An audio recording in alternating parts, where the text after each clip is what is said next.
I always say there's two ways to shift a pattern. One is to go back to that initial experience where you created it. And it doesn't have to be the very first, and it's probably like something that's ancestral anyway, but to go back to the earlier time and really look at the truth, right? There's a small t truth that happened and a capital T truth that was present. So the small t truth is the lie that we believed. So I believed I was wrong, right? I believed we shouldn't do that. We certainly shouldn't ask for anything. We shouldn't make money. All of the things that I love to do, gather people and get paid for it, were like in the I shouldn't do category. And then there's the capital T truth, which is I love gathering people. Like it's really a part of who I am. And some part of me knew that. It was like an authentic expression for me. And so going back and kind of sorting that out and really giving back the judgment to the other person. So for me, that's the process of transformation. And that's one of the things that I teach about is how do we actually transform and how do we, receive truth in a way that shifts our energy field. The second way is when we're just tired of the result we're getting to the point that we're willing to try something different, even if we're terrified. And so the other thing I talk about is this framework called your sourced magic. And sourced magic is how your inner knowing speaks to you. So if someone if they're just like, okay, I just know I want to live this way, I want to trust myself, I want to follow what's alive, I have a framework where it basically is giving permission to know what you know. We know that the process of transformation is really a process of remembering, right? Like remembering the truth of who you are. And so it's kind of a shortcut to give you permission to trust the way that you're getting information. This is great. Let's go deeper into that because I feel like there's that part of giving ourselves permission to trust in our own personal knowing. But if it's been so ingrained and we've been living with these kind of things for decades, like if someone's in their 40s, 50s, 60s, like the undoing is going to take longer, or is it, or is it not? And how can we start with baby steps to connect to that truth inside and knowing that that truth is more powerful than the truth that they've made us believe out there, that we can find that information and that source out there. Yeah. Does it take longer if we've been living with it longer? I remember I took landmark education ages ago and they have a kids program. And I remember they said the kids get it so fast, right? Because they have less years of conditioning. Yes, I remember that in landmark. Yeah, the teenage program, I think, goes much faster than the adult one because they get it much faster.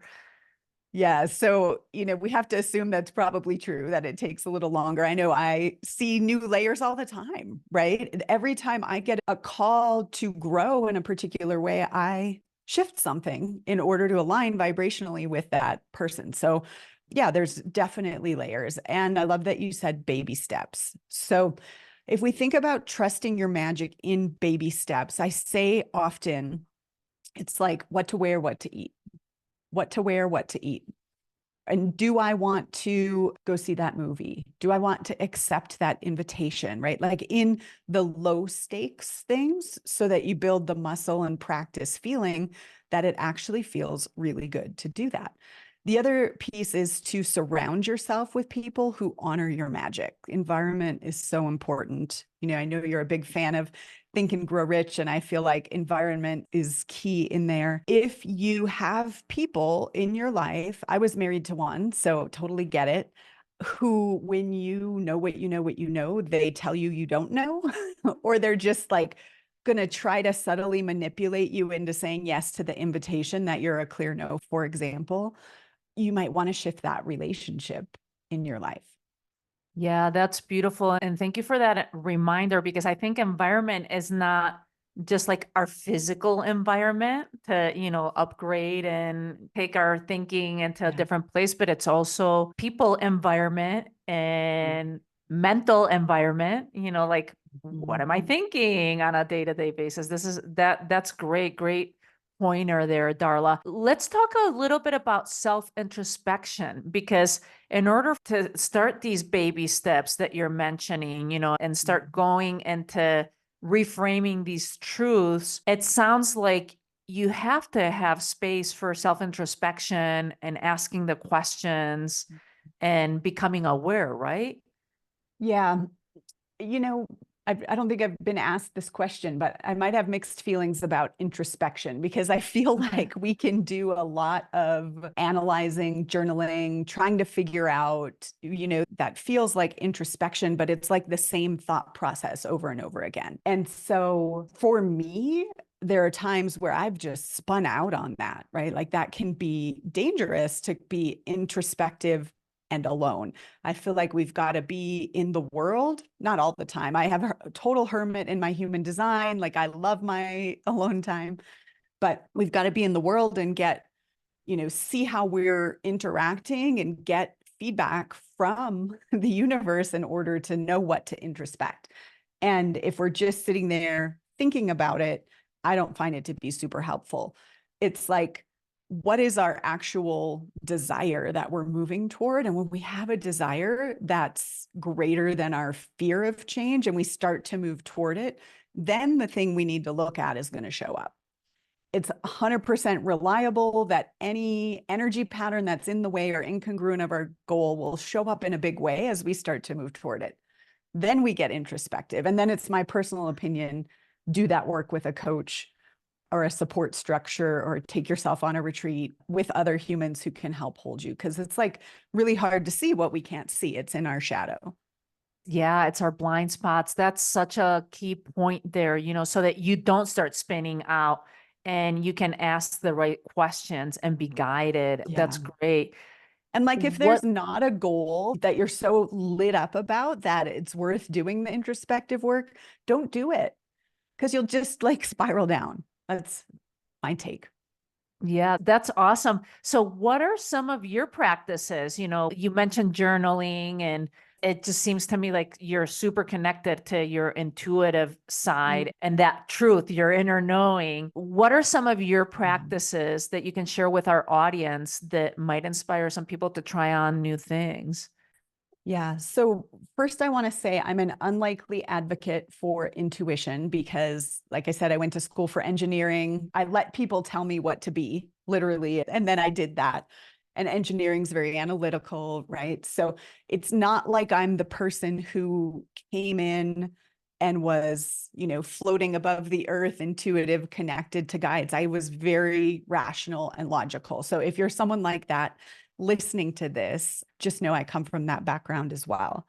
And so it has taken practice for me to consistently tune in and to prioritize that because I was really in the conditioning of productivity, look smart to get love. You have to hustle and work hard to make money and make something of yourself. And so taking the time and giving myself the space to tune in was not natural. It really did take a series of transformational experiences to do that. That said, and this is part of why I've developed the tools that I have, there's an assessment on my website that gives you what I call your sourced magic. And there's different practices depending on what your magic is. So I'll share a couple of examples. So one of my magics is called recognition magic. And I would love to talk about your magic, Tanya, and type you also. That'd be so fun. So one of mine is called recognition magic. And this is the one that I really honed as a kid. I like to say we have the one we honed and the one we hid. And so when I was younger, my dad was an alcoholic, and then my mom remarried someone else who was an alcoholic, and he eventually got sober. But like the environment of that was very much pay attention to what's happening around you so you can stay safe. And so I really honed what I call recognition magic. It's like being able to make connections, to see the signs from the universe, to recognize patterns of things that are happening in your life. I work a lot with transformational leaders who have clients, and a lot of the people I work with have a lot of recognition magic. Like they see their clients' patterns and they can help reveal that. And as a recognition magician, sitting and meditating is great. Definitely do it. So you're really tuned in and connected. And like my recognition magic fires when I'm in the world, right? I see things, and it can be even social media, right? Like you see 3 posts on the same topic one morning and it's like, what is that saying?